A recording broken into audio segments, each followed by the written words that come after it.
La emoción es el motor que mueve el mundo.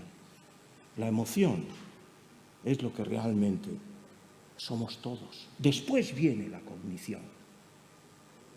Emoción significa un fenómeno del funcionamiento del cerebro que nació hace 200 millones de años con los mamíferos. Y nosotros somos mamíferos. Pero es que recientemente en Science se ha podido ver que uno de los ingredientes básicos del funcionamiento del cerebro emocional o límbico son ciertas estructuras troncoencefálicas antiguas que proveen de un neurotransmisor, que es la dopamina, al funcionamiento de ese sistema. Y eso ya se puede trazar como trazas de emoción en animales que no tienen cerebro, como las abejas, es decir, en ganglios neuronales. 450 millones de años. ¿Imaginan ustedes eso cuando nos han comparado o se compara al cerebro humano con un ordenador? Un ordenador, 50 años de historia frente a 450 millones de años de ajustes, reajustes, errores y una constante adaptación a lo que es el código sagrado del cerebro. ¿Y cuál es? Mantenerte vivo, la supervivencia. Porque aprender y memorizar, antes que comer, antes que beber, antes que la sexualidad, está precisamente la supervivencia y el aprendizaje. Aprender es lo básico, no lo que se enseña en el colegio, que sí, es lo que se enseña en la calle, es lo que se enseña en todo el mundo, es lo que se enseña en la selva, es lo que hemos venido aprendiendo desde hace 200 millones de años. Aprende bien. Y vivirás bien en la selva y, desde luego, socialmente. Aprende mal y lo harás muy cortito. Y después viene casi todo lo demás. Pues bien, la emoción es eso, el motor que llevamos dentro, el mecanismo inconsciente que nos empuja en cortedad de tiempo a responder ante el mundo para constantemente mantenernos vivos. Ahí ancla el aprender. Ahí ancla en darnos cuenta que lo básico, lo fundamental en el funcionamiento del cerebro es la emoción. Luego viene todo lo demás. Es así que sin emoción no hay procesos mentales bien ensamblados y coherentes. Sin emoción no hay toma de decisiones acertadas. Sin emoción no hay anclaje de nuestras memorias fundamental para lo que somos y cómo interactuamos con el mundo. Sin emoción no hay lo que entendemos es lo más sublime nuestro en esos momentos extáticos ante una coral de la Sinfonía de Beethoven o ante un Miguel Ángel de David, creando, porque no existe fuera, la belleza y el sentimiento que te inspira. No hay sentimiento sin emoción, porque el sentimiento es la conciencia de una emoción. Un animalito pequeño, un ratoncito o un elefante, tiene las mismas reacciones emocionales que yo, que son las del mamífero. Luchar contra quien nos amenaza, huir de quien nos amenaza si es muy grande y muy fuerte, o agazaparnos quizás. Igual, pero ni el elefante ni el ratoncito saben, como yo sé con mi cerebro 700 gramos de corteza cerebral, que tengo miedo. Eso solo es privilegio del ser humano. Por eso yo sostengo, por mucha discusión en foros públicos internacionales, que la emoción y el sentimiento es algo como privilegio único del ser humano, e incluso frente a lo que hablamos de los primates que pueden tener trazas de sentimiento. En cualquier caso, permítame lo fundamental, no existe una dicotomía emoción-pensamiento. El funcionamiento del cerebro hace que construyamos un mundo con las áreas sensoriales y polisensoriales, como es el mundo del tacto, de la visión, del oído, del gusto, del olfato. El cerebro lo construye sin ningún significado emocional. A cierto punto de la elaboración de esa información, casi todos nuestros cerebros funcionan igual. Y es tras ello que esa información entra al sistema emocional, al sistema límbico, donde se le imprime un colorido bueno, malo, placentero, doloroso, soso, inteligente, recompensante, rechazable.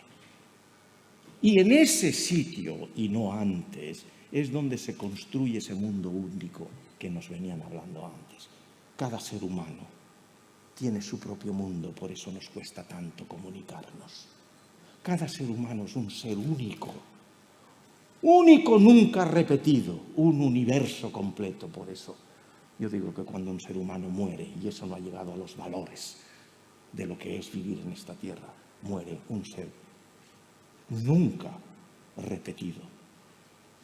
En cualquier caso, tras haber entrado la información sensorial al mundo emocional y se le imprime un color que es el que te da significado en el mundo, el que te dice qué vale para ti. Si has estado criando caballos, lo que es un caballo frente a mí, que ni lo conozco. Un mundo que es el mundo que además mínimamente estampillaré lo que es el concepto básico para un niño, que todavía se puede instrumentar muy temprano, conceptos como los de la libertad. En definitiva, un mundo diferente, esa información desde el sistema límbico emocional prácticamente contacta con todos los circuitos y redes neuronales que codifican para funciones específicas. Podemos pensar en lo que hemos pensado, que la emoción y llevado después del sistema límbico al sistema vegetativo autonómico es lo que antes he descrito, lo que me permite reaccionar desafiando, huyendo, agazapándome. Pero eso es solo una parte pequeña, grande para mantener nuestra supervivencia. Por supuesto que sí, y sobre todo en lo primitivo. Pero coger un vaso lleno de agua ya tiene un colorido emocional que le imprime mi cerebro. No es un acto mecánico robótico. En mis programas motores ya viene la alimentación desde el sistema límbico a esas áreas que codifican esos programas y códigos. Como también lo es en lo sensorial o como también lo es en los circuitos de la memoria. ¿Qué es la memoria? Y cómo se ancla, sino efectivamente, con lo mejor de lo que es la impregnación o colorido emocional. ¿Quién me puede contradecir que lo que mejor recuerda, al menos lo explícito y también lo implícito, quiere decir lo consciente o lo inconsciente, sino lo que más te ha impactado a lo largo de tu vida desde que has tenido memoria, que no es antes de los 3 años y medio? 3 años y medio antes sí puedes tener fobias inconscientes, pero no memoria explícita, memoria episódica. Pues bien, eso se ancla siempre con la emoción y desde luego y finalmente el propio pensamiento, lo cognitivo. Desde lo cognitivo, desde lo emocional, la información va a las áreas de asociación de la corteza, fundamentalmente prefrontal y fundamentalmente paritotemporal. Y en esas áreas es donde se crean esos átomos del pensamiento que les llamamos las ideas. Las ideas, los conceptos, los abstractos, las esencias inteligentes, si ustedes quieren, como le llamaba el genial Platón, aunque se equivocó de puerta a puerta, metiéndonos en el tinglado del dualismo del que estamos saliendo poco a poco. Hoy sabemos que se construyen las ideas, la excelsitud de lo que siempre hemos codificado de espiritual en códigos neuronales cuyos pasos están en hipótesis pero existen. Platón abriría unos ojos enormes con su genialidad para reconocer que aquello era así. Es tan bonita la historia de cómo efectivamente un hombre de esta envergadura mental fue capaz de decir, si el caballo que yo tengo aquí no es nunca el caballo que hay fuera, sino que esta idea de caballo engloba a todos los caballos, y más de las 150 especies distintas, grandes, pequeños, regulares, y a todo le llamo caballo. Eso de fuera sí es biológico. Lo que hay dentro no lo puede ser porque no está en el mundo. Luego es espiritual. Y ya les digo, nos metió en un buen cacao. En cualquier caso, los circuitos de la emoción, también que duda cabe, impregnan los del lenguaje y lo de la escritura, que son dos películas distintas, aunque una se haya aprovechado de la otra. La lectura ha tenido que arañar áreas del cerebro y no precisamente del lenguaje. La Visual Word Formation Area es un área que se ha creado nueva a consta y detrimento de nuestra capacidad de poder discriminar detalles de las caras. En definitiva, un mundo un mundo apasionante. Pues bien, los circuitos de la emoción alimentan esa visual world from there. Y desde allí van a los territorios, que no las áreas, territorios, que sería largo, de Wernicke o de Broca, esencia de los circuitos para la lectura. En definitiva, haciéndolo corto, no hay pensamiento sin el calor emocional que lo alimenta. No hay, como no me insisto, como no me canso de insistir y repetir, no hay razón sin emoción. Sin emoción se diluye absolutamente todo. Y no en vano es lo que subyace en el proceso evolutivo en millones de años antes que aparecieran las palabras, lo noético. Ese es un mundo interesante, que luego podemos matizar aquí, no lo sé. Las palabras sí, pero sin el calor emocional. Miren ustedes, la emoción es un lenguaje en sí mismo. Es el lenguaje más primitivo, es el lenguaje de los gestos, es el lenguaje de mi cara, es el lenguaje de mi cuerpo, es el lenguaje de mis onomatopeyas. Es el que como sustrato, no solo en su prosodia, sino en el color emocional, lo que me llega a poder comunicar luego el noético de las palabras.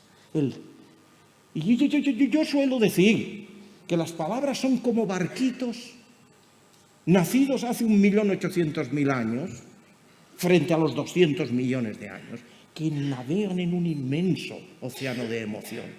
Y si la emoción se vuelve procelosa, las palabras no van a buen puerto nunca, ni en el método científico. Revolucionario, sí, pero dispuesto a discutirlo también. Y es así como todo eso se proyecta a entender los pasos básicos para mí, que significa qué es aprender y qué es memorizar.